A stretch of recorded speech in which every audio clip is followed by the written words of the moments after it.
Welcome to another episode of Reverse Ambition, a podcast that features those who take a leap of faith to follow their dreams, passion, and purpose. My name is Kelsey Cooper, aka the Social Broker, aka Mr. Black Family Man, and today's guest is literally family, as well as an amazing entrepreneur, as well as an amazing mother. I want to touch on all those subject matters. But before we get started, let me give you a little bit of our background. In 2012, she opened Hi Texture Salon in Lawrenceville, Georgia, after noticing a gap in the market that caters towards textured hair. Her vision was to create a salon environment that was chic and professional, as well as educate men and women on how to manage their textured hair. Hi Texture has won multiple industry awards, as well as been selected as top 200 salon by Salon Today Magazine for 4 consecutive years. She's traveled across the country, mentoring other beauty professionals to elevate and to change many of the misconceptions about the beauty industry. In 2020, she also created Teen Texture Camp to introduce teens to careers in the industry and build confidence and positive self-image. Ladies and gentlemen, welcome my family, Miss India Bertin. What's up, girl? How are you? Hey, how you doing? Thanks for having me. Man, I made it through that introduction, man. That's the hardest part of this this podcast, the intro. I don't want to, trip over my words. Well, thank you for being on today's episode of Reverse Ambition. I'm excited to have this conversation with you because not only I want to touch on you, the individual, I want to touch on you being a family woman and also an amazing entrepreneur. So, my first question usually is, walk me through your journey in terms of where you're from, where you grew up, where you went to school, and then we're going to have the conversation to how you got to where you are today. Works? Okay. Sounds good to me. Well, originally I'm from Brooklyn, New York. And I moved down south probably in like the late 80s. And what age were you when you moved down south? I think I was around 12. Okay. Somewhere around there, 11 or 12, I believe. And so when I moved down south, of course, I was just always that person that was different from everyone else. I moved to a small town called Charlotte, South Carolina. And I was a little different from everyone else. Of course, being from New York, I love fashion. I've always loved hair. And I was that person that by the time I was a teenager, I was working in a salon. I had my own little clientele. I would do people hair. Oh, word? Okay. Yeah. And so I always had that love for the beauty industry inside of me. But of course, you know how parents are. When I was younger, just rewinding back to New York, I was visiting New York one summer, and my dad took me to Coney Island. My dad and my uncle, we were going to Nathan's to get some hot dogs. And so my uncle, he was excited to see me. I was excited to see him, and he's like, "Yeah, what you want to be when you grow up?" And here I go. Oh, I want to be a hairdresser. Listen. Oh, you could imagine. Pop Dukes was not having it, huh? Listen, that almost ruined the whole trip. I thought he was going to turn around and take me back because he said, "Oh, absolutely not. You going to college, this, that, and the other." So you know how that conversation went. So it kind of steered me away from just realizing, the potential in this industry. I always looked at it as a hobby and not necessarily a career. So just like many of us, we then go on to college and we look for things that is going to provide you with stability. And so that was the mindset, is that, okay, I have to go in a career that would provide me with stability. So just to fast forward through that, after graduating and going to college. What did you choose? What career did you choose? I was one of those confused people. So I chose multiple careers. At first I started in computer science. And so I just knew I wanted to be a computer programmer. It was the early 90s. You know how that was. Everybody wanted to be. That was a dot-com So that's where the money was at. So I was that person that was chasing the money, chasing stability. So I started out in computer science. And it was at that point where I remember going to, I don't know, it was like my first, I forgot the name of the class, but anyway, I know that we walked in and there were some PCUs. You remember the PCUs, how they, Mm-hmm. oh, CPUs, I'm doing CPUs.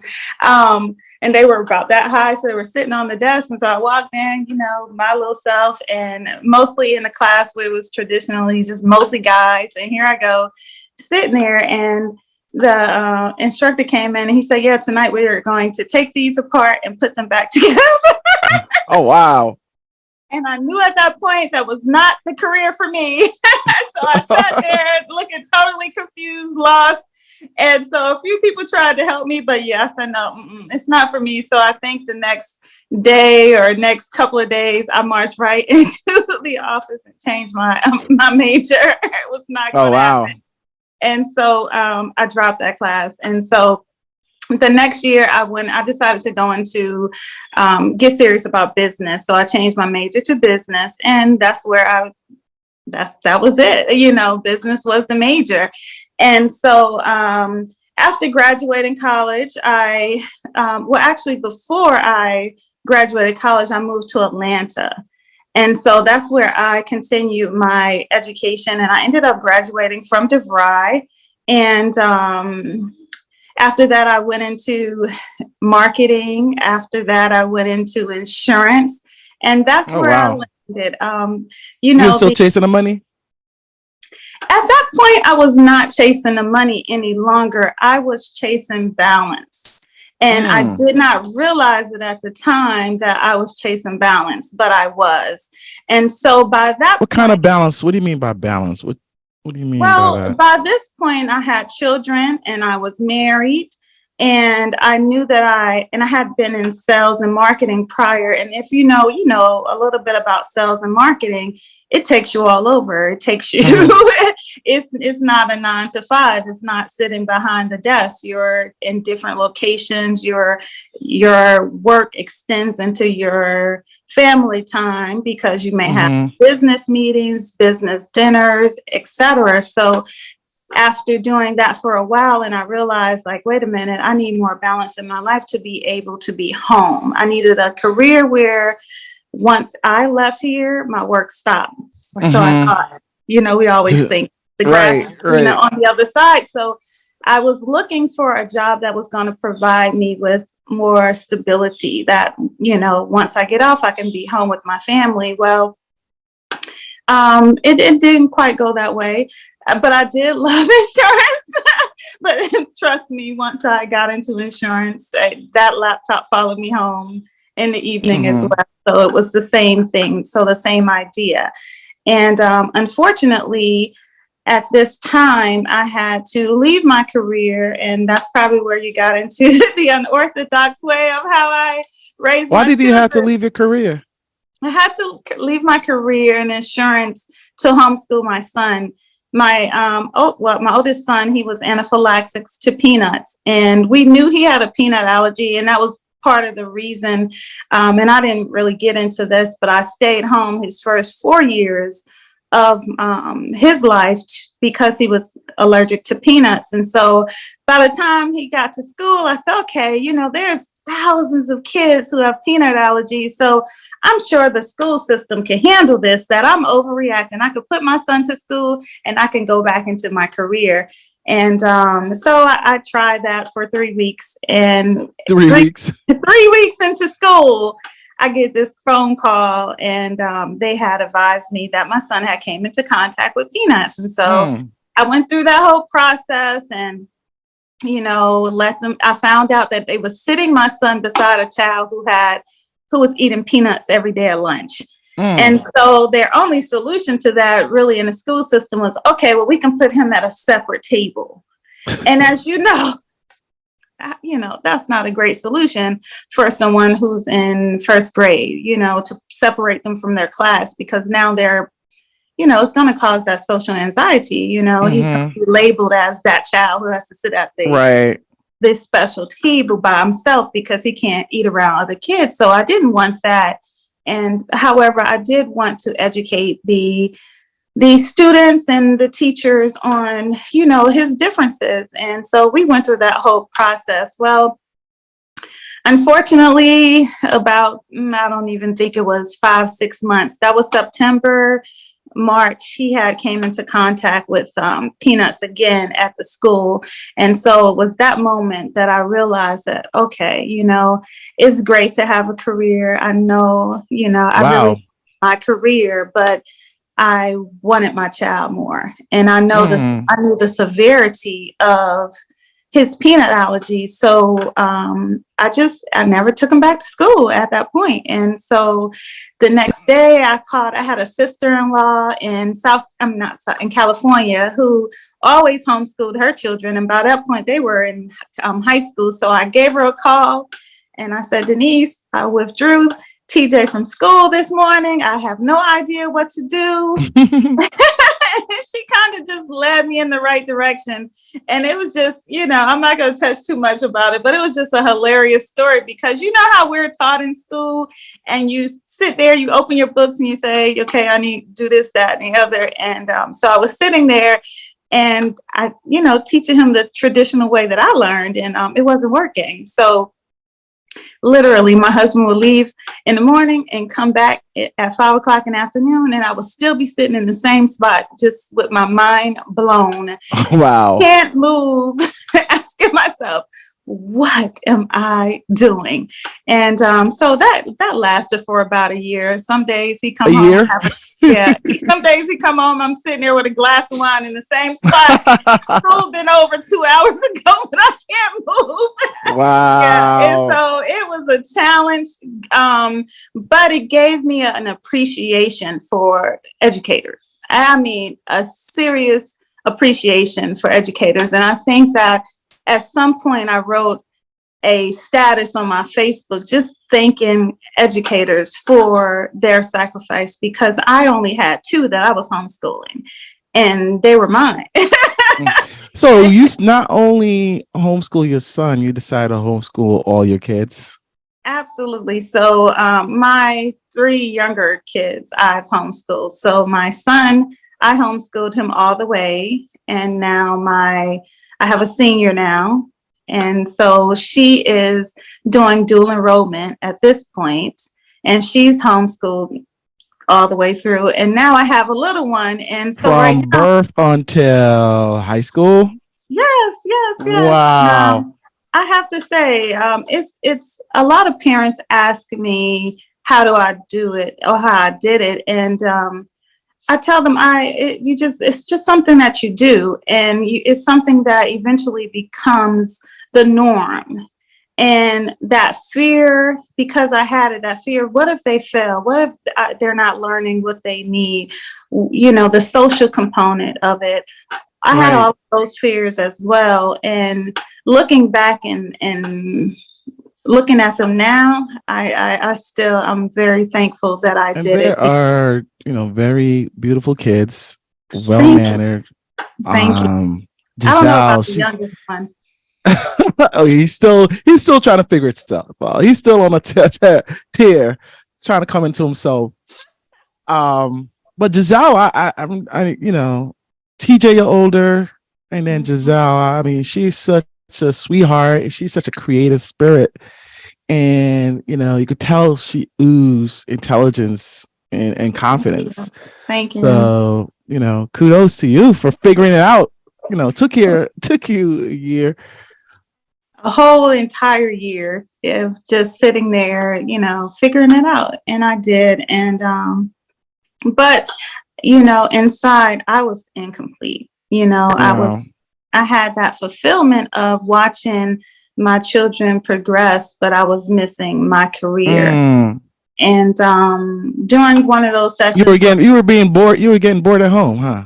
Absolutely. I had been there previously 4 years. And so I after a year or so of sitting there, of course, you have a mix of emotions. You have that emotions of, what about me? And you start to feel guilty because you feel selfish, because you're like, well, this is you, you are Right. doing what you need to do for your family and for your children.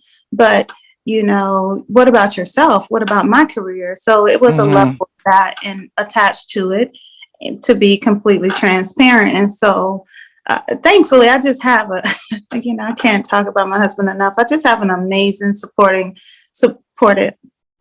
husband, because I almost teared up a little bit when I said that, because he would come home and he would see me just sitting there, just still like, was it like, were you like depressed or no? I think there was an element of depression there, because I was missing a part of me that I had just started again. I felt that I had sacrificed those 4 years to raise my children, but here I am back. And what do I do? How do I feel fulfilled? Of course, I have this joy of being able and to teach my children and this blessing, but how do I feel inside for myself? What about me? And so it was crazy. I was sitting there one day and I read this passage somewhere. It could have been on social, I don't know, Facebook or somewhere. And it just said that the most successful people are the ones who follow their passion. Wow. So that stayed with me. And then I started to think, okay, now what can I do? How can I follow my passion? First of all, what am I passionate about? First of all, and that brought me back to hair, because previous to all of this, I had a blog. I was still trying to blog about hair, natural hair, and all of that. And then, so it brought me back to, well, this is my passion right here. So how can I take this, still be able to homeschool my children, as well as have a career? And so that gave me the idea of Hi Texture. And so, like I said, my husband is so supportive. So he came home one day and I'm like, I know what I want to do. I got it. Wow. And so I told him about the salon, and I said, oh yeah, it's only going to cost me $10,000. I said, I just need $10,000 for you to, we're going to do this, invest. And so he agreed crazily. He agreed, and here we were. Other people will just like go get a job in a salon, as doing here. You decided like open up your own salon. What was that inspiration that said I just want to open up my own salon, as opposed to working in a salon? Well, I knew I needed flexibility, right? I knew that I needed to be at my children's beck and call. So I knew that going to work for someone else would be unfair to them because of what I needed. So I knew I needed flexibility in my schedule. And so when I started researching salon ownership, and I said, okay, well, it's one of those businesses that's going to be very hands off. And what made you think that? Yeah, it's going to be passive income. I don't even have to be there. I'm just going to open it up, rent a few chairs out. And, I wasn't trying to get rich. Ignorance is bliss, baby. Ignorance is bliss. Let me tell you, listen, I think all entrepreneurs need a level of ignorance, because believe me, if you are a person that is a solution filled person, you are going to find the solution to it one way or the other. So for me, I honestly thought that is what it was going to be. I was going to open up this salon. I was going to fill the chairs with some renters, and I was going to make income, just a little bit to bring into the house. That's how you convinced your husband too, huh? That's exactly how I convinced him, and he fell for it. And let me tell you, nothing like that ever happened from day one. I've been in there, and I've had the joy of flexibility, but at the same time, I've been in there on a regular basis. And so walk me through the process of opening up a salon. What did you do? You did your research in terms of salon ownership. What else did you do to get to that point where you officially open up Hi Texture? Yeah, that was a road. It was a road. One of the first things I did, I had the pleasure of going to a birthday party for one of my former coworkers who worked with me at the insurance company. And at this dinner, we were at a table, and it was 13 women from all over Atlanta, different areas of Atlanta. These were some of her former coworkers. People from her church and some of her friends. And so at that dinner, I just kind of, threw out the idea, just pitched it a little bit to see what their reaction would be. And so I said, yeah, I told them a little bit about what I was experiencing. And I said, yeah, I'm thinking about opening up a natural hair salon. I said, because for one, there's not a lot of natural hair salons. And of the few that are out there, I wanted to create something that was a little different. I wanted something that made women feel luxurious when they come through the door. And I know from my experience, I have been to a few natural hair salons. So I've been not even natural hair salons, but stylists who had service natural hair. And for me, going into a salon like that, I felt out of place. And I can even tell you one time someone broke a comb off in my hair, and that became a laughing matter in the salon, and everyone was laughing, but inside I was tearing up.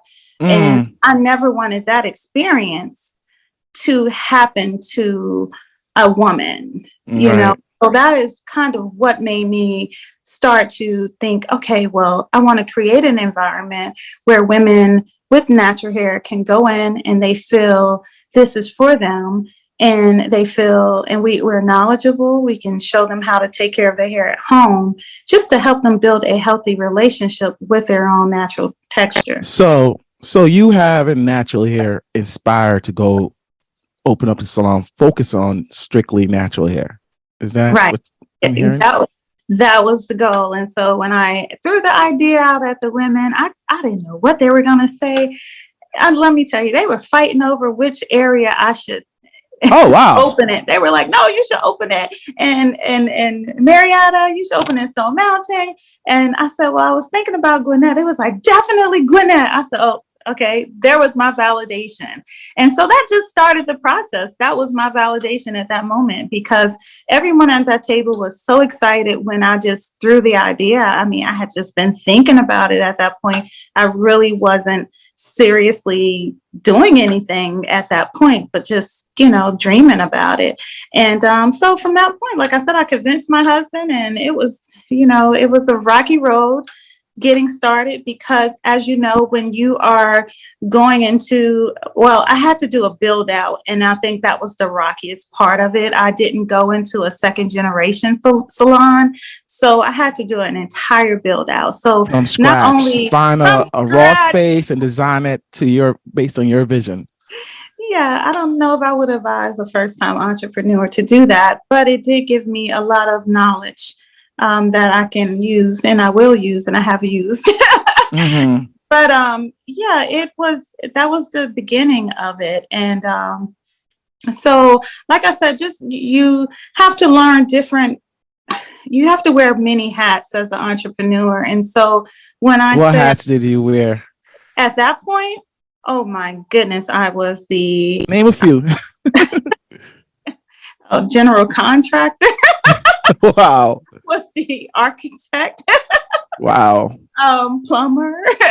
And then I also had to, of course, do my marketing plan, my business plan. I had to be at times you have to be a bookkeeper.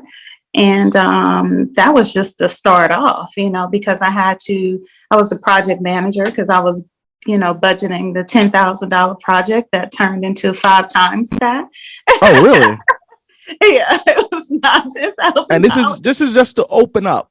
That was just to get the doors open. And so it was a lot of frustrating points during that build out process. A lot of lessons we learned. And one of the biggest lessons that I would tell someone is to not, when you are doing any business, just be careful to make sure that you're working with reputable individuals, and not someone who knows somebody who can do it for. Cost you more down the road if you. Absolutely. It cost some things I had to pay twice because it wasn't done properly the first time. And so that, but as much as that hurt me at that time, I needed that because it gave me a very valuable lesson on how not to run my business. And when I look back now, in terms of cutting corners and looking for hookups and so forth. Don't even waste your time because you don't want to operate your business that way. And so that taught me not to go that route. Don't even go that route with anything. And so I think that has been probably a big chunk of the success that I've had is that I try not to cut corners and I try to do things the right way so I don't have to do it again, because sometimes when you cut corners, it will come back to bite you. Very so much so. You saying that it's not only 10,000, it took you 50,000 to open, to open up. How did your husband react as these bills started adding up and increasing? Was he like upset? Was he supportive? Did he understand the journey? How did he react? Oh, he absolutely understood the journey, and he was we both were in and out every other day. We were like, why we do this? And the next day we were like, yeah, we got this vision. And so he was just as excited, but frustrated at times like I was, because, for example, when I talk about the current cutting corners, for example, I know somebody who said, oh, well, he had successful businesses. And so I reached out to him and I said, oh, who did your blueprint? Because I need an architect. And I reached out to a couple of people and they were telling me $6,000 just to draw up some plans, tell me it's not that much. And he was like, oh no, I got somebody to do it for you for $900. What? Right. Hook me up. So he hooked me up. All right. And I ended up, paying that twice. Right. Yeah, because I took it down to the code office and they just said, no, ma'am. This is not going to work. This is garbage. Yeah. Did you do this in your house? You got your money's worth, huh?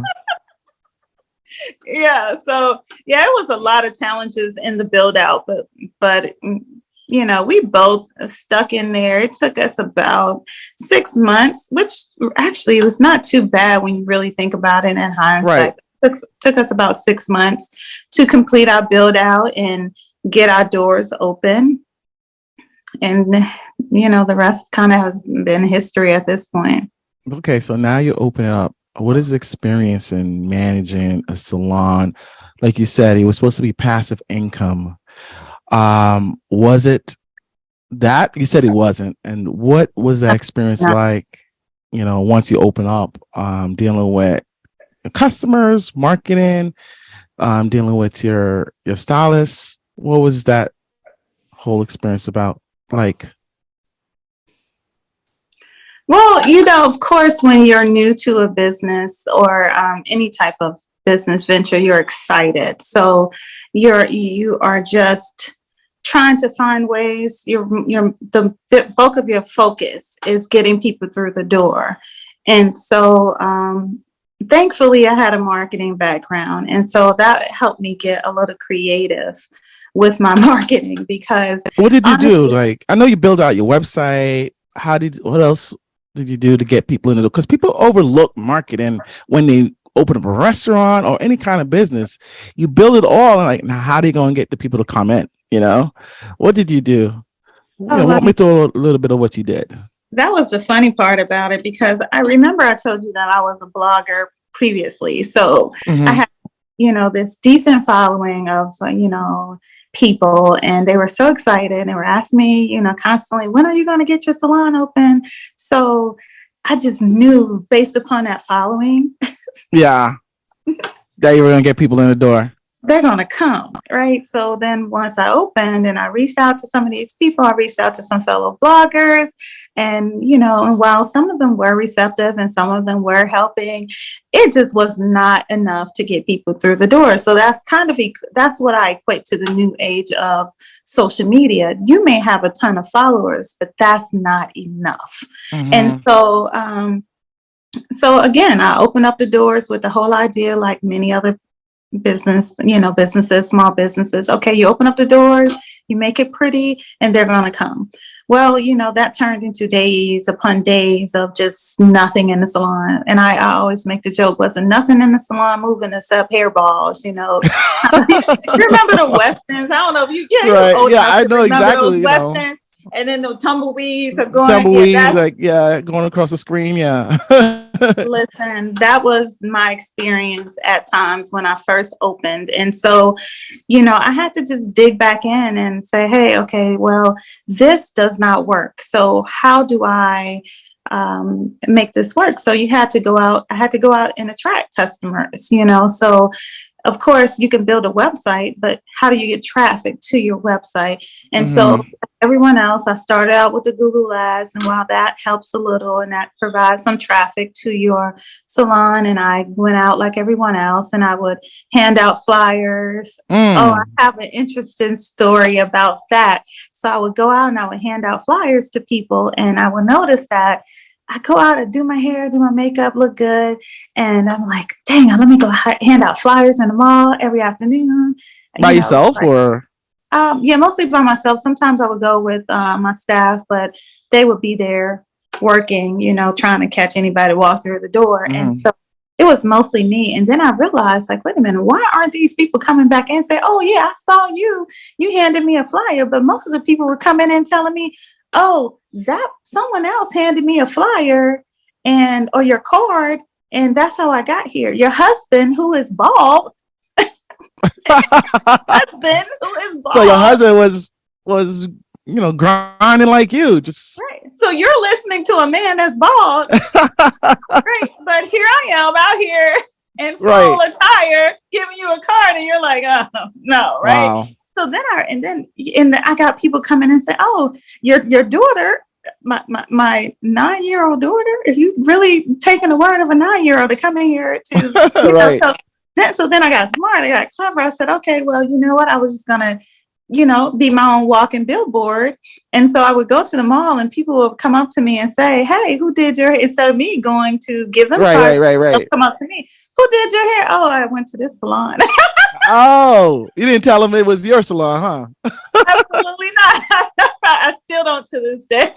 Wow. It's very rare that I tell someone that it's my salon, because I don't know. It's just a reverse psychology type thing. Yeah. They see you and they like your hair, and you tell them that you did your own hair. They look at it as if more so. It takes away a little bit of the credibility, because it makes it like, oh, you can do your own hair, but are you going to make my hair look this way? So I always just, let them, I just give them a card. I give them a blank card and say, hey, I went here. And and I've had people show up and they see me like, I saw.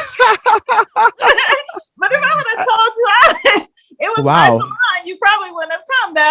So I learned that trick pretty early on. And so that was awesome. I realized the power of word of mouth is really what it boiled down to, because you can go out and hand out cards all day, but it's word of mouth, that other person vouching for you, that's more powerful. And so that's when I started building up my referral program at my salon, and I gave my clients who referred other clients to me a reward for their efforts and getting clients through the door. So I used a reward program to recruit new clients.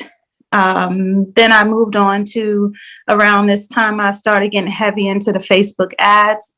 Facebook ads were amazing at that time. That really generated a lot of business into the salon.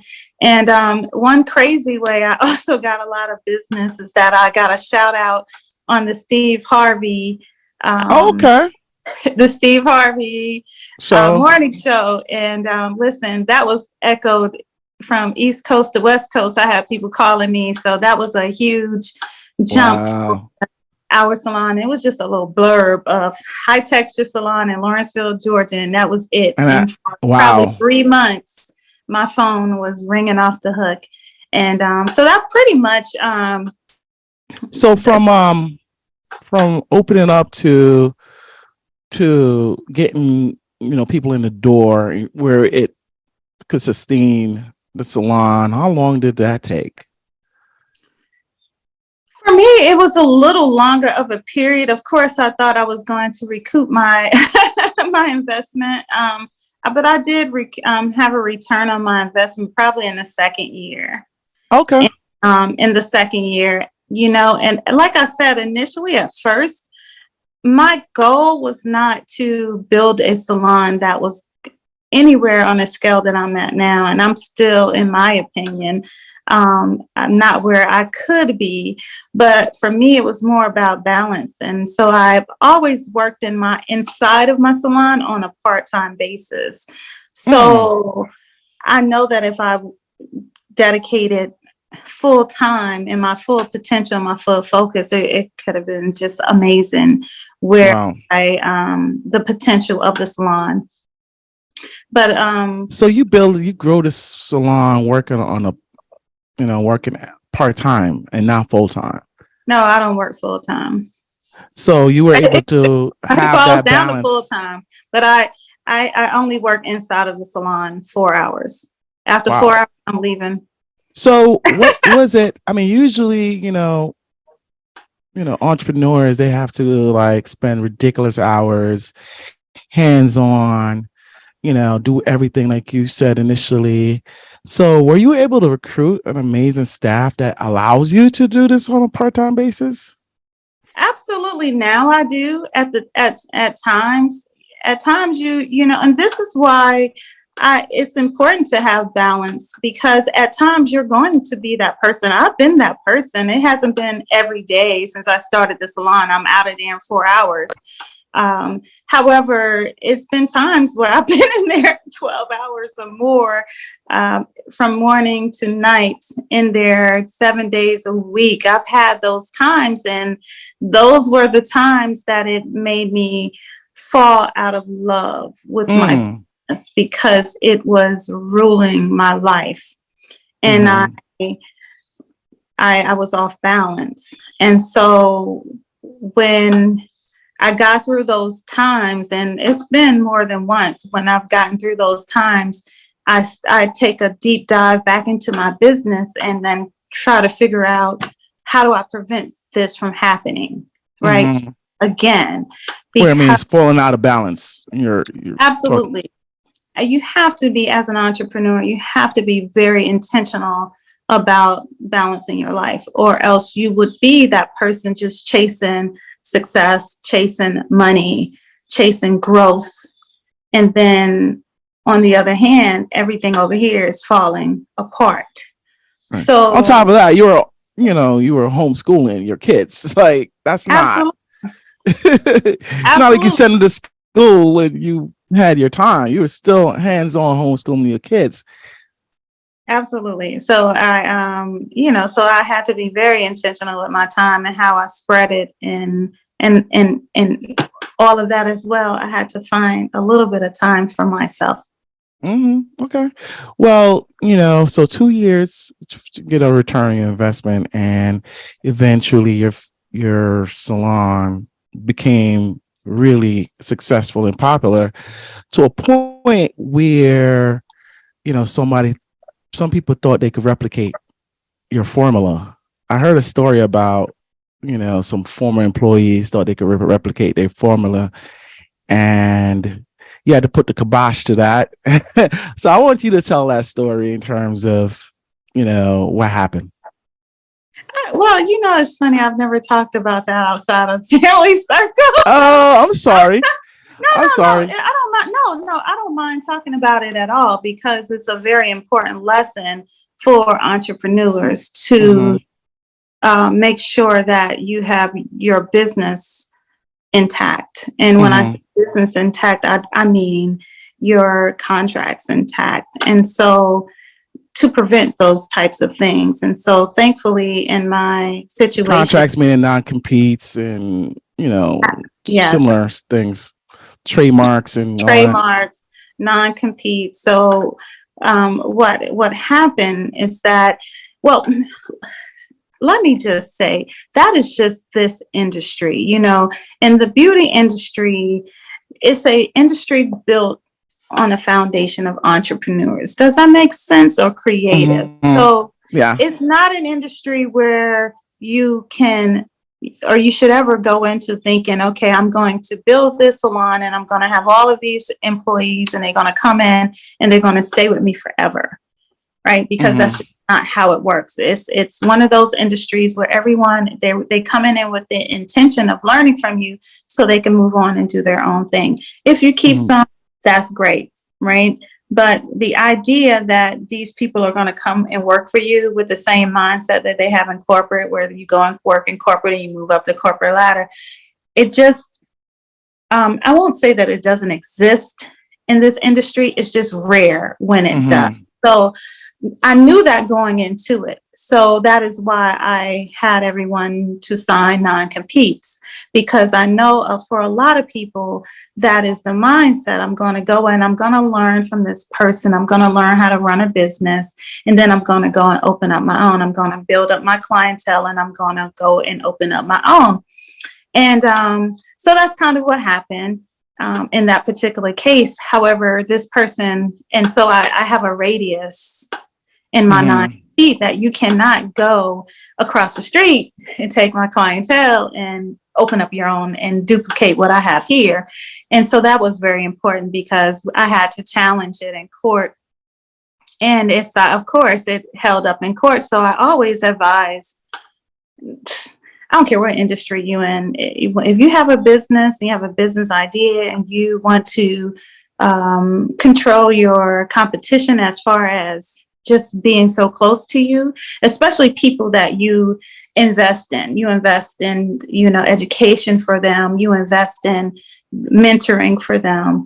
You don't want that to become your competition. So it's kind of a way to push your competition out away from your business. And so, so I had to enact that. And thankfully I did have those contracts in place, because if not, it was nothing that I could have done at that point.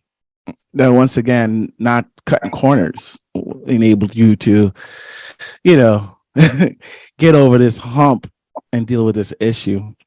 Yeah. And, and I've had people try it since then. And, once you have those in place, you really don't really have a problem, because legally, as long as your contracts are binding, and that's something I would also recommend for have someone look over your contract. It may cost you a little bit of money, but it's worth it in the long end, just the long run, just to make sure that your contracts are binding to protect you. It's so essential. And the same thing for when you're operating a business. I saw this the other day on Instagram where some stylist was talking about chargebacks and clients coming in. Oh, trust me, they get all types of stuff. Some people will come in and get their hair done and then go home, and if they don't like it or whatever reason, it's just, they do a chargeback. That has happened to me before. But when you have contracts in place, even with your clients that say, hey, you agree to the terms of, my services, you prevent that as well. So definitely get your business in order. Wow. So would you say you're a detail-oriented person? I think so. I would say it doesn't feel that way sometimes for me, because I would like to be more focused, and I think that I can be more detailed oriented. But when I really reflect back, and I'm like, wow, yeah, I do pay attention to details. Yeah, because from not knowing how to open up a business to where you are now in terms of being able to market, hiring the right client, employees, you cannot cut corners. You have to focus on the details in order to be successful. Listen, that's one of the hats when you talk about one of the many hats you have to wear as an entrepreneur. One of those is being an HR Mm-hmm. HR rep, because you really have to learn hiring practices. You have to learn how to add the right people to your team. You have to learn how to interview. You have to learn how to select the best candidates. Another level to that is that you have to learn how to attract, Right. the right candidates. And that's kind of where I'm at now. The level that I'm at is trying to learn how to attract those candidates to me. And So that don't, a successful business and a beautiful salon doesn't do that. Absolutely not. It's crazy. I just spoke about that in San Francisco. That, it's funny that you say that, because that's exactly what I thought at first. Like, you open the doors, you make it beautiful. We pay so much attention to the details that are nice to have, but those details at the end of the day only play a small part in the bigger picture. So when we go into business ownership, especially for salons, you more, concerned about how it's going to look, the aesthetics, right? Because we are beauty professionals and we are looking at the aesthetics of it, right? But it's the details that makes everything run. And so I spoke about that. I said, okay, well, I open up the doors. I got this beautiful place and I'm getting people to the door. I figured out how to get people to the salon, but how do you keep them? It's more. It's so many levels to this. It's more than I know, and I want to hear it all. As Absolutely, you got to figure out how to keep them. You have to, and you can't just ignore them and take them for granted that they're coming through the door. You have to and create customer loyalty programs. You have to reward your customers for. Are there books that you read to figure this out, or is this stuff that you just figured out on your own over time through experience? Both, because I read a lot of books that are not related to this industry.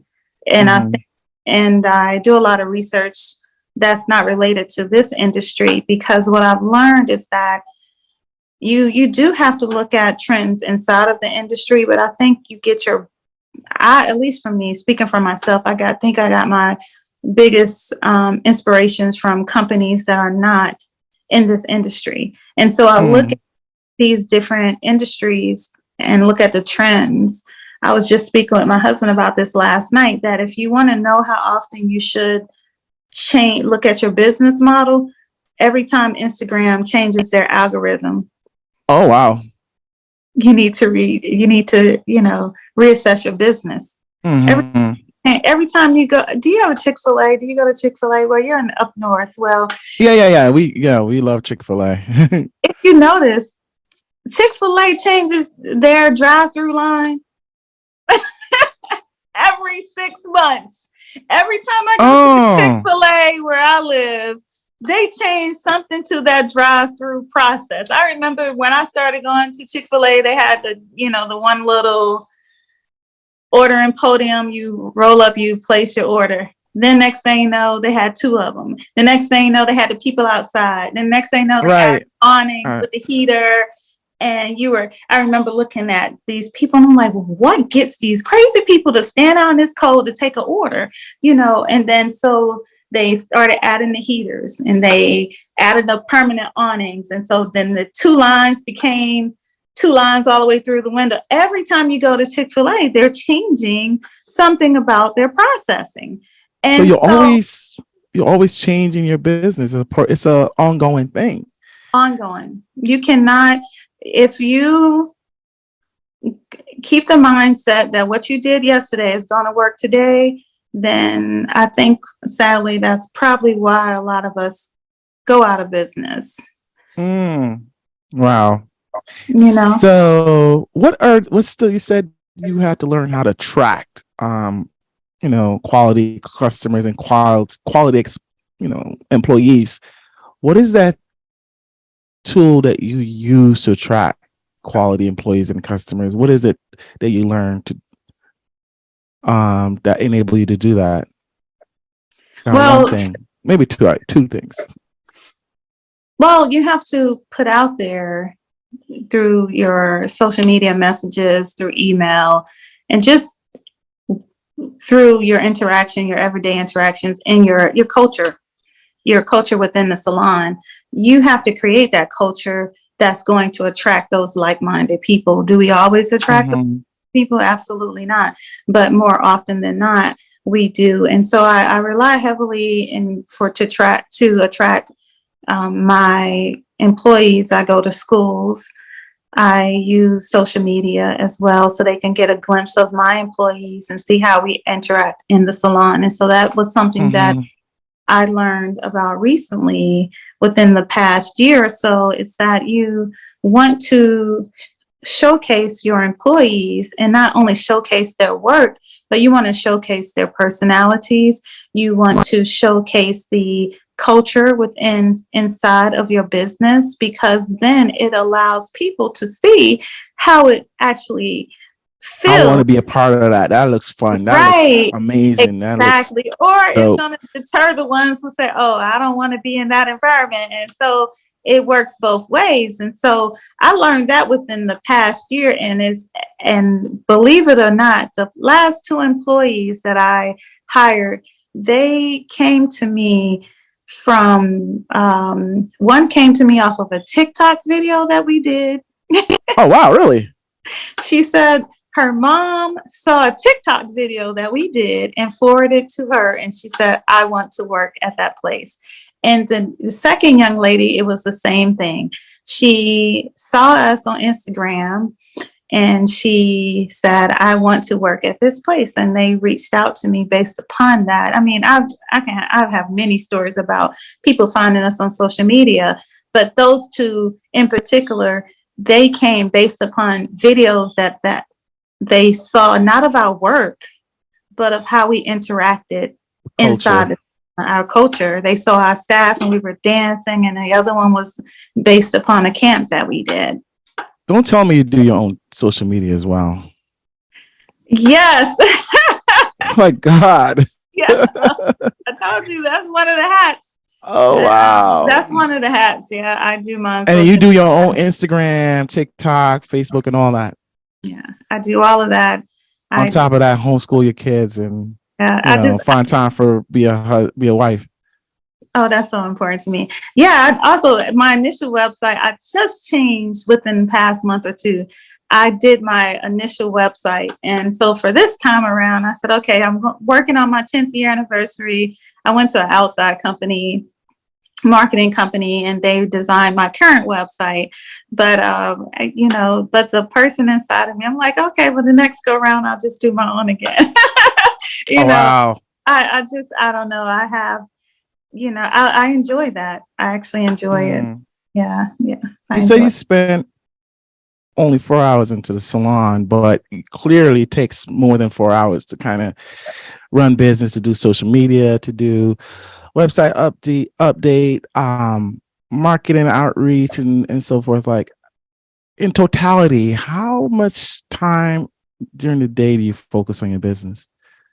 I would probably say 6 to 8 hours every day. So I only spend 4 hours inside of the salon. And so the reason why I'm real intentional about spending 4 hours in the salon is that I know that after hours, I have to do social media. I have to answer client emails. I know that I have to there's more time that I have to dedicate outside of the salon into my business. So I used to go to the salon and work 8 hours. I would go in there and leave 8 or 9 o'clock at night and still have to come home and do reports and do social media and all of those things. And that's where I was in that burnout phase.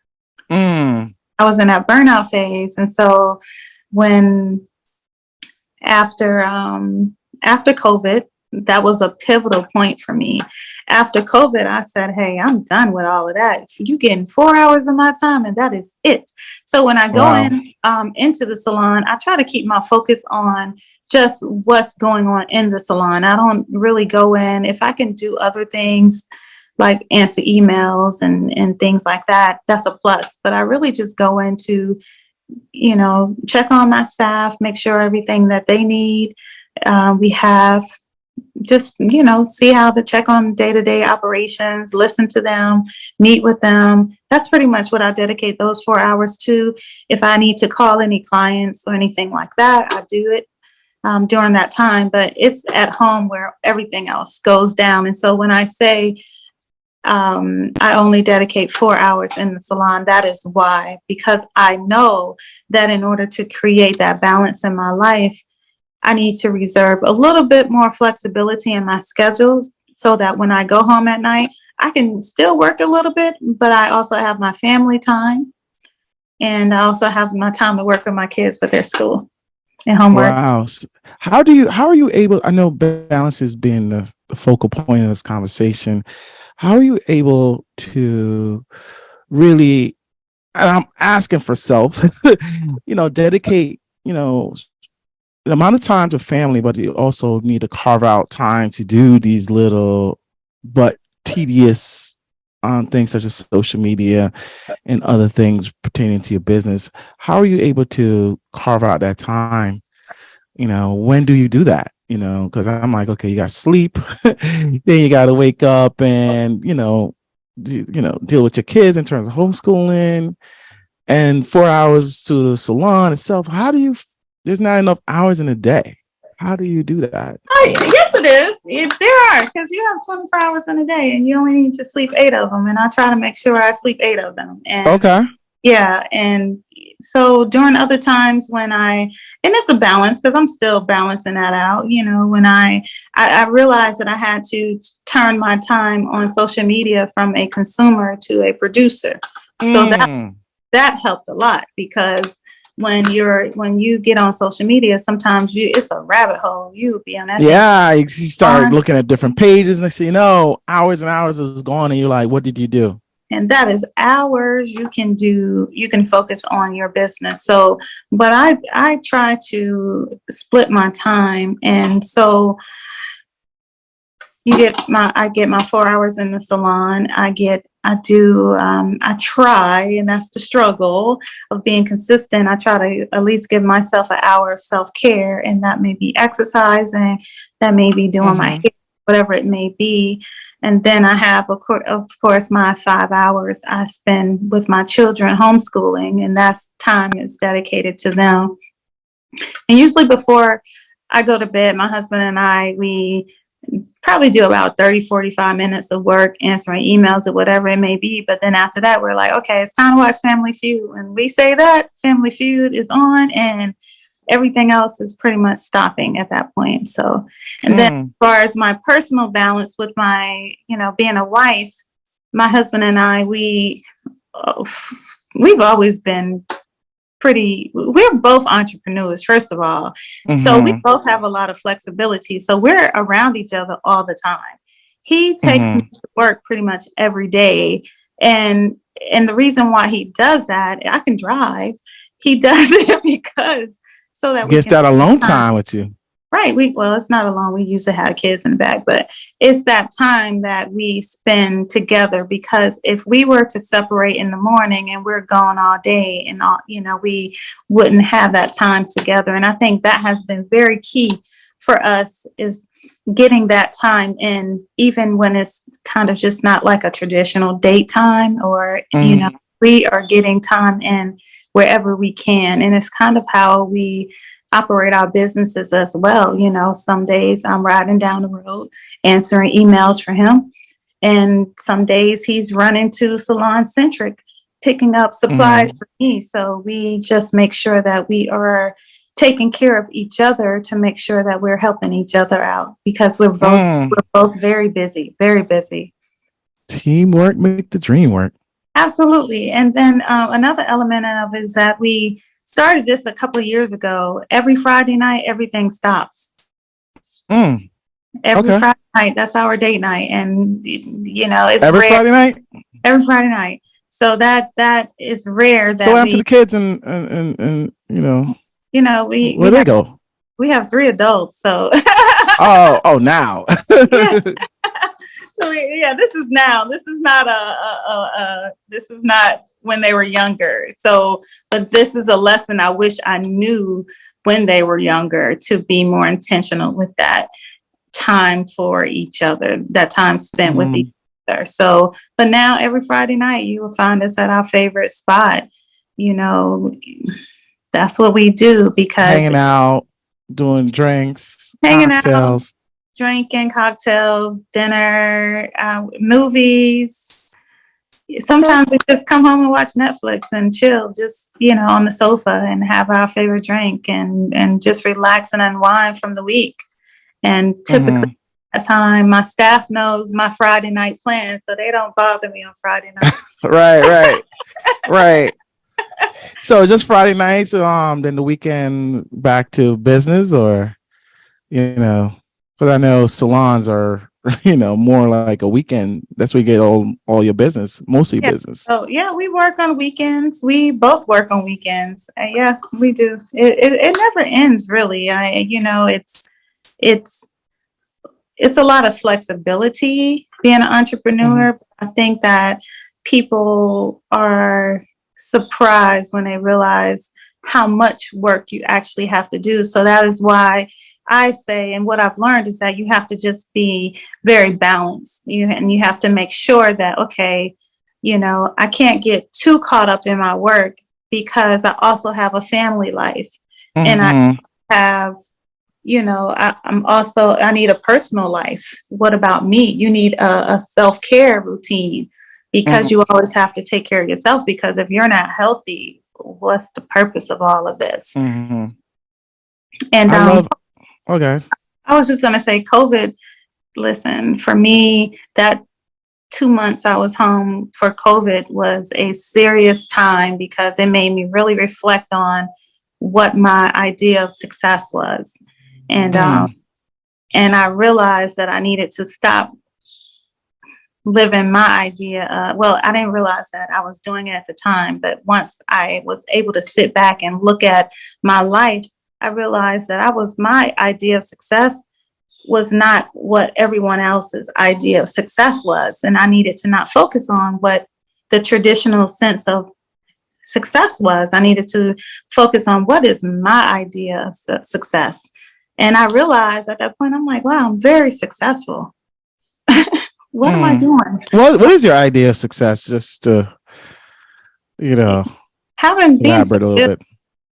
Being fulfilled. And to me, success is not just having a great career or a great business, or having a lot of money. It's about being fulfilled, because you can have all of those things and you can be the most unhappiest person, and that's not success. And that COVID, that time when we were shut down, made me realize that, because prior to that, I had 2 locations, and I was that person who was just on the outside. I was very successful. Here I am. I'm homeschooling. I got 2 locations on 2 opposite sides of the spectrum and of Atlanta. And everyone knows, like, Atlanta from one side to the other is like hours. So it was a lot. And so on the outside, people were coming up to me, and I was winning awards and being recognized, and people were telling me how proud they were. And every time someone said, "I'm proud of you," I cringed on the inside. You are unhappy, even though you had a successful business. I had a successful business. I had a successful marriage. I had a successful home life when you really look at it. But on the inside, I was falling apart, because I was trying to live up to what everyone else's idea of success was. And it really wasn't success for me, because I wasn't happy and I wasn't fulfilled. And so that is when I started to realize, like, okay, well, you know what?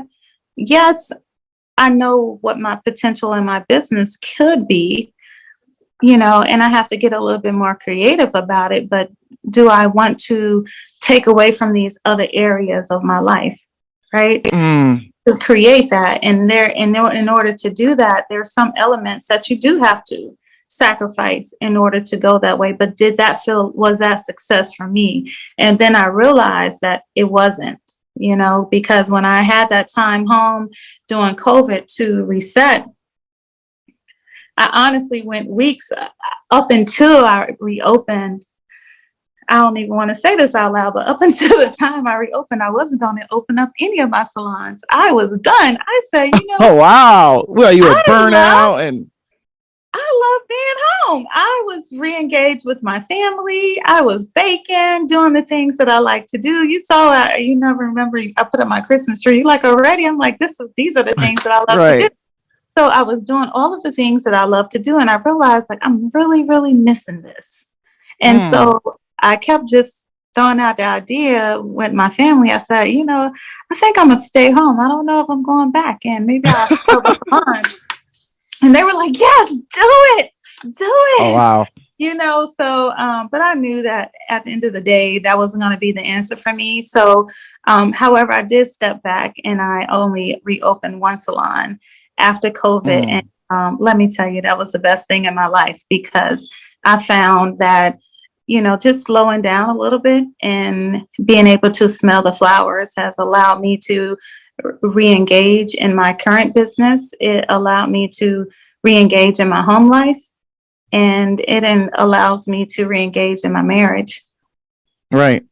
Well, you know what? The key focus, during our conversation has been balance. And I think that's what success means to you, because, balance is, you're not chasing money, you're chasing balance. And because of that, you were able to, like you said, slow down, close one store and refocus on your main store. And eventually you found that balance to do your business, to do your family life, to have self-care life.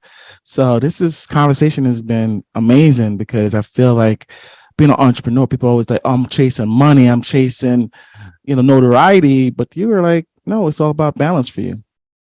Absolutely. And the craziest thing is that for me, when I've slowed down and I'm re-engaging into my business, all of those other things come along with it. Eventually that money comes, and so you just need to understand your path of how you're going to get there. And sometimes getting there the fast way is not always the sustainable way, and that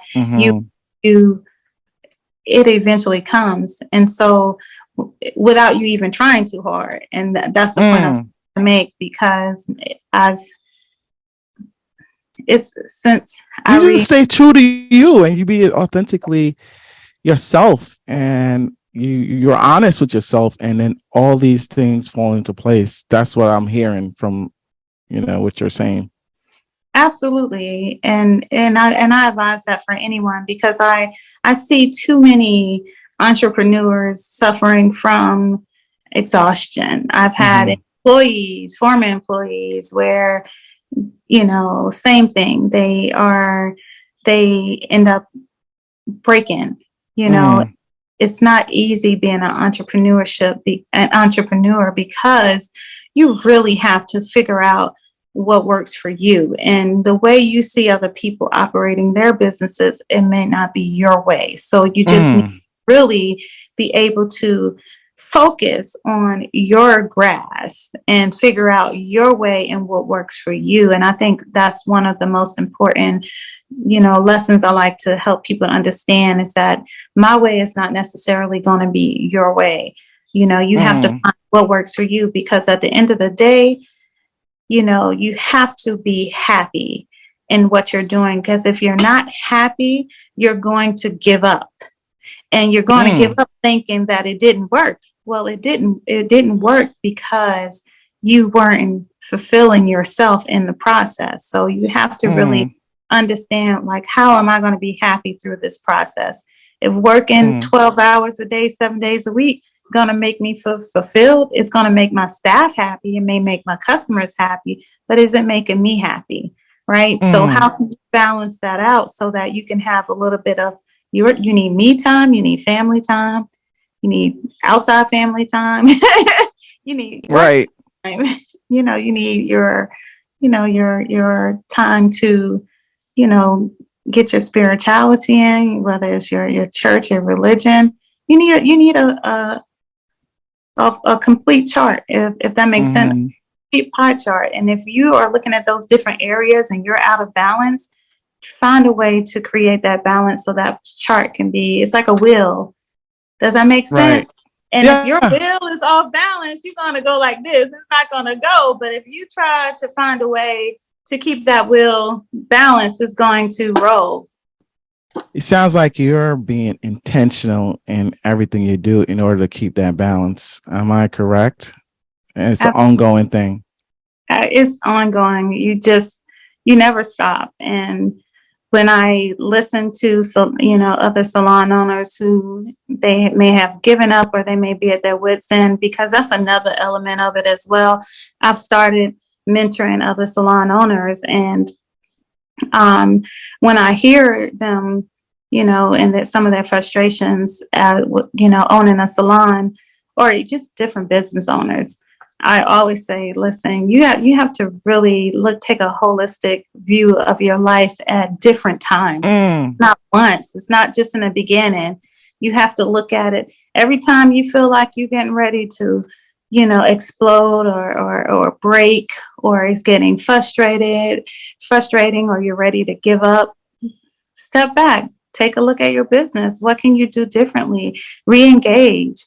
And many times you're going to find a way to find that just little bit of hope and that little bit of determination to go forward. But if you don't step back, sometimes it's impossible to keep going forward, because you'll just continue to hit that wall.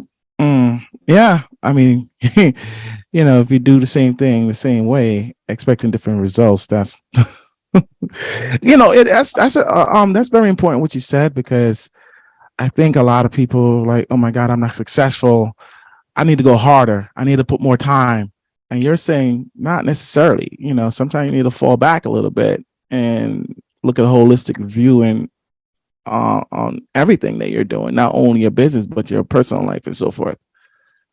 Absolutely. Because like I said, you just need to really get real with what is your definition of success, not what everyone else's definition of success, because at the end of the day, that's all that matters. And if you're successful on the outside, in your business or in one area of your life, because you can be completely successful, as a mom, completely successful as a wife. You can be completely successful as a business owner. You just need to decide what's important to you, and what makes your will whole and makes it go. And for me, it was a balance of those three things, because I knew that I wanted to be I wanted to have it all, if that makes sense. I wanted to be a successful wife. I want to be a successful mom, and I want to be a successful business owner. And so you just need to define what that success looks like for you, because it doesn't always entail making $50 million a year. Sometimes it just entails being successful, making some money, paying your bills, being able to go on vacation when you want to. What does that look like for you? Being able to, pay your bills and go out on weekends. If that's what you want, then you need to, align, your actions with that, because at the day, that's what's going to make you happy, and that's what's going to make you it's going to, I guess, give you more passion to go forward, and then you won't be burned out and overwhelmed like I have in many of my years owning a salon. You would say to me, oh, how's everything going at the salon? And I'm like, you don't want that. Right. It's going great. It's going good. And because it's all about perspective. And if you continue to say and continue down that road of feeling overwhelmed, you're going to get that feeling every time I ask you, how's it going? You're going to feel, you're not going to have that great feeling about it. But it's all about perspective. What does that mean to you? Because at the end of the day, it doesn't matter what it looks like to everyone else. How do you keep your focus on family, on your business and me time? Because focus is a major part of, keeping that balance. How do you stay focused? Oh, I mean, I don't know. I don't think I have more room to not stay focused. I don't really have, you know, it's a challenge. And like I said, I hate to overuse the word, but you just got to be very, very, just you got to stick to a schedule, if that makes sense. And Yeah. I didn't realize that I had a schedule until now. I'm really talking about it. I do. When you think about it, I do have a schedule. You just have to, dedicate certain times to certain areas, because then when I talk about that fulfillment, you start to feel fulfilled. And I don't know if it's like that for you or whoever's watching this, but when you set out in the morning, you need to have a set of goals that you want to accomplish for the day. And I don't accomplish all my goals in a day, but if you accomplish some of those goals, you're going to feel good. But if you accomplish none of those goals, you're not going to feel good. And so you will to make sure that, okay, my goal may be today. Well, my goal is to pack today. But whatever your goal may be in every area, like my goal may be to go and, get supplies for the salon. I need to have a new hire starting. So I need to make sure that, that's set up.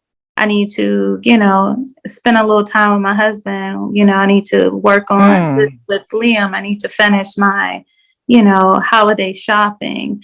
Those are examples of goals you want to make for me. That's how I do it. That's how I stay focused. Just know your goals don't have to be these grandiose, heights where, sometimes it's becomes so overwhelming. You don't reach them. Absolutely. If you listen, that is the setup right there. Your goals for me, I mean, I can't speak for anyone else, but my goals, listen, they are minor goals, because if you set your goals too high and you're sitting up here today talking about how I'm going to reach this amount of revenue by the end of the month, listen, you are set. You're going to stress yourself out for no reason. Your goals should be very small, and so that they are more easily attainable, because it's a psychological effect to that, right? So if you are working on these big grand goals and you don't meet them, you're just focused on your failure. Ooh, I get it. And so now your focus is all on failure, because now you feel bad because you didn't make this goal. Or, if I'm focusing on, okay, well, this month I need this amount of revenue, and I'm looking at the end of the month revenue or the end of the year revenue, right? Because we're in fourth quarter. Trust me, I'm a little stressed about that too. But anyway, you're setting your goals and you're working. Don't focus on that. Focus on today goals. What are you trying to do today, revenue wise? And once you hit that, you should feel good. What are you, if you just need to go pick up your clothes from the cleaners, reward yourself. Feel good about that, because that's a goal. You cannot sit around. I'm telling you, it's a rabbit hole if you sit around and think about just high level goals all the time, because of course we all want, to be running around here making millions of dollars every year. But trust me, you will lose your mind, and you won't have that, fulfillment and happiness that. There we go. You won't have that fulfillment and happiness that you need. So I definitely advise make small, attainable goals to keep yourself motivated to keep going, and know that, because success doesn't always have to be big. Success is a build up. Does that make sense? It's accomplishing small goals, or small successes that leads up to your bigger success. Right. Now, of course, we have those unicorns out there, and I'm not saying that it doesn't exist. But for many of us, we have to figure out how to balance it. You know, you have those unicorns. You hear about the TikTok guy who make all these millions of dollars doing TikTok dance. Yeah, yeah, and and you hear about these things, and I'm glad you share that cheat code and hack in terms of how do you set your goals and what do you consider successful, because people are like, oh, I want to be like that unicorn, and he's a unicorn for a reason. He's one of one. And it doesn't happen like that to everyday entrepreneurs and everyday people, striving for success. So I'm glad you shared that hack, in terms of how do you set your goals and how do you measure success. You have to, and I think more people should understand that, because we think that success is only when you're the Beyonce of the crowd, right? And that's not true. And if you are always measuring yourself to that, or these TikTokers or YouTube or whatever different areas of industries where you see these unicorns, and they do exist, and it's possible. It is very possible. We learn this every day that it's possible. Right. So, but if you just set that as your measurement, right, for success, then everything that you do is not going to feel like success. So it's going to always, run around here chasing success, not even realizing it, that at the time that you're successful, right. because, and that's what I mean about fulfillment, because you never feel fulfilled.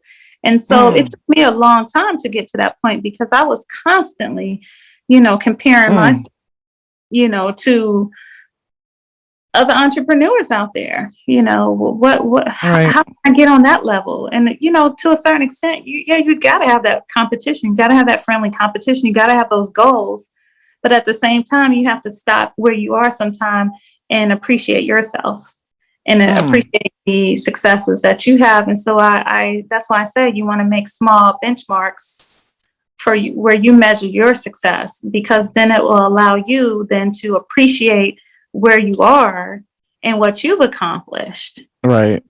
So that motivates you to go further, and that instead of giving, because I think it's a lot of giving up. I have, like I mentioned, I have adults. So I have 2 daughters who are entrepreneurs now, and I guess they've been inspired by me. I'm like, of course, you're the blueprint. They see how you're doing it, and that's so important. And it's one of the reasons why I started this podcast, is because we, as Black people, we always think there's a traditional way is the only way to go and live your life. Get a career that's secure, whether it be a lawyer, doctor, whatever, something that's stable. And we waste our talents and our purpose chasing that. I'm not saying everyone is like that, but there's a lot of us who are like that, who was,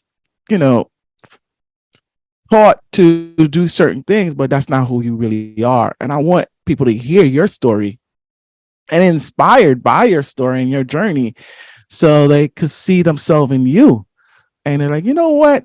This is why I'm unhappy. This is why I'm not fulfilled. This is why I don't have balance. So that's one of the major reasons why I started this podcast. So thank you for sharing this journey and so many gems during this conversation. Oh, thank you. Thank you for having me. And I'm glad you have this podcast. And I think that we need more of this information to be shared. So when we talked about me coming on, I'm like, yeah, I think I have some stuff to talk about, because oh my God, you have a book. You probably have 2 books, if not more. A lot on this journey, and I do want other women to know what I've learned, and I think it's not enough of that going around. It's too much of the glitz and glam, and not enough of the struggle of it, because if you're only seeing the beauty of it, you're not actually seeing the hard work that goes into it. So when you're experiencing the hard work, it's easier to get distracted and feel like you're not winning or not getting ahead because you are just focusing on the beauty of it. And there's beauty, believe it or not, in the grind. Is beauty in the struggle of it, because that's Beauty where, in the struggle. That should be the name of your book. listen, Beauty I in the think struggle. let me keep that one, because you know what? Because there's beauty in it, and it's really all about perspective, because you can have it all. You can have it all. You can have balance. You don't have to sacrifice one for the other. And Right. and mentioning corporate, though, I always tell people I have a different perspective about corporate too, because I'm actually pro corporate to a certain extent. I always tell people you need to go into corporate. You need to go into corporate before you become an entrepreneur. And the reason why I say that is that you need to learn structure. You need to know the importance of having Facts. all of those elements incorporated into your business. And I think my corporate background is what helps me in this business, because I know the importance of all those different compartments. I know HR, about customer service, marketing, and I know I even janitorial. Oh, right. So I realized you gotta clean up too. I'm a janitor. Right. So you learn so much in order to be an entrepreneur, being in corporate America. I could attest to that, because in corporate America, I was an accountant, and I'm in my spirit, I'm a creative. I'm I like getting my hands dirty. And one thing I did was like, okay, I don't have to worry about being an accountant anymore, which was a big mistake, because at the end of the day, those aspects, you cannot run away from it. And you gotta, you gotta do things you don't love, in order to be successful. And that's one thing I've learned. Did you also learn that doing the things that you thought you didn't love, you reignite with the passion of doing it? Because I hated doing sales, and I didn't. Well, I love marketing. I just didn't like doing sales, and I didn't like having to give my elevator pitch, and I didn't like getting in front of crowds and speaking, and and as an entrepreneur, you have to do those things. So it's no such thing. Oh, that was me. I don't want to be in front of the scene. I don't want to talk to people, but at some point you have to. So all those things that you thought you didn't enjoy in corporate doing, they come full circle as an entrepreneur. And so you reignite with it, and you're like, wait a minute, I hated this, but now I love it. You reignite that passion. And same thing for, with me with insurance, because I actually did love doing underwriting, and but I'm a creative as well. So it was, at the time, it felt redundant, but now I'm using those same, skill sets in my day-to-day operations of my business. And so I'm like, wait a minute, so you need it. I think you need both. I feel that all entrepreneurs, if it's McDonald's, you need to go into a corporate structure. I don't care what it is, but you need to go into a corporate structure. I could, sometimes you feel like, you think you run away from something, but you're running right into it when you become an entrepreneur. So, like you said, you work harder and longer as an entrepreneur than a 9-to-5. And this is what this conversation is about, having a real look and insight in terms of what it takes. And that's, to me, that's invaluable, not showing the success but showing the struggle as well. Beauty in the struggle. I like that. I'm gonna take use it take it. Beauty in the struggle. I think it ties in with your brand, it ties in with your business, and it ties in with your journey. So anyway, let's wrap up. I mean, oh my God, we could go on and on. We've been on this conversation for almost an hour and a half now. Oh, wow.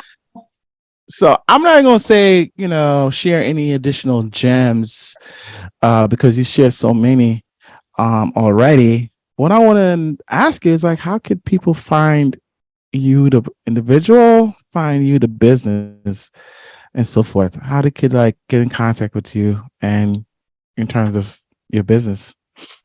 Well, I'm on social media, of course. I'm on Instagram. My personal Instagram is India.Bertin.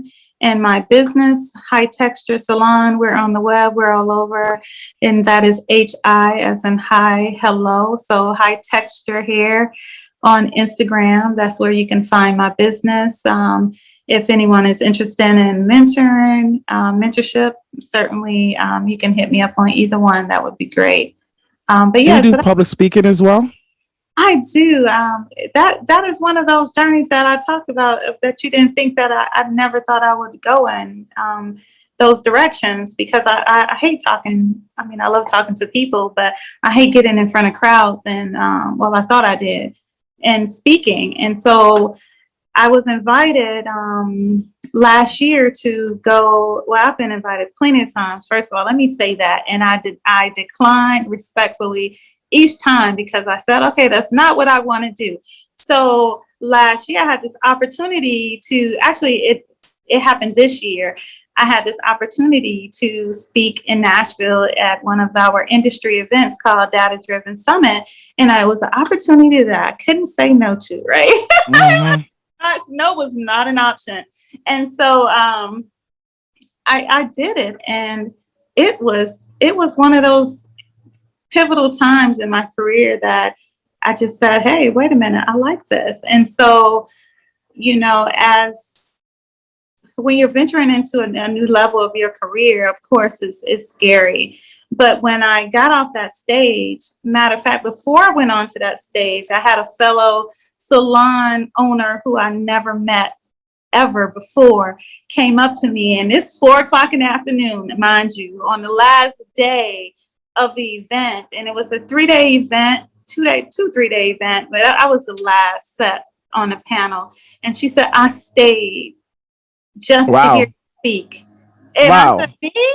So then it made me Wow. more nervous. And so I got off the stage, and those two sisters, okay, they were from different states, were the first to greet me when I got off that stage. And they Mm. just told me what an inspiration I was and hearing my story. And yeah, that's kind of how that started.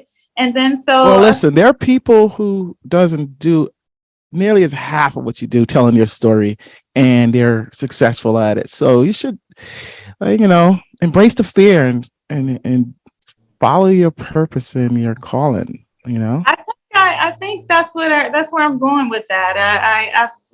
Since then I've been across country. I've been to San Francisco recently speaking, and I have an engagement to go to Canada, or invitation Wow.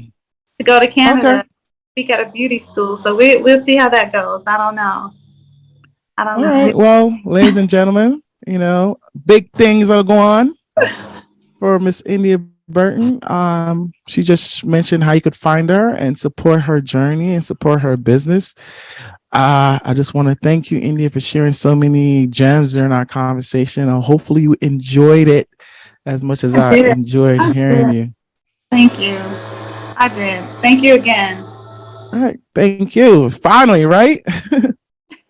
Well, listen, if we don't wrap it up, my lawn people are going to wrap it up for us. I don't know if you can hear it. Chloe. All right. Well, it's great speaking with you. And thank you, everyone, for tuning in. All right. Thank you, Miss India Burton, founder of Hi Texture Beauty Salon, ladies and gentlemen. Thanks a lot, and thanks you for listening. Have a good one. You Bye-bye. too. Bye. What up, what up, what up? Thank you for listening to another episode of Reverse Ambition. I hope you enjoyed the conversation and got some inspiring nuggets. Before you go, please remember to subscribe so you can be alerted when the next episode is dropped. You don't want to miss out. And remember, it's never too late to leap to follow your dreams or your passion. You can always leap back. Live your life with no regrets. Until next time, my name is Kelsey Cooper, aka the Social Broker. Peace out.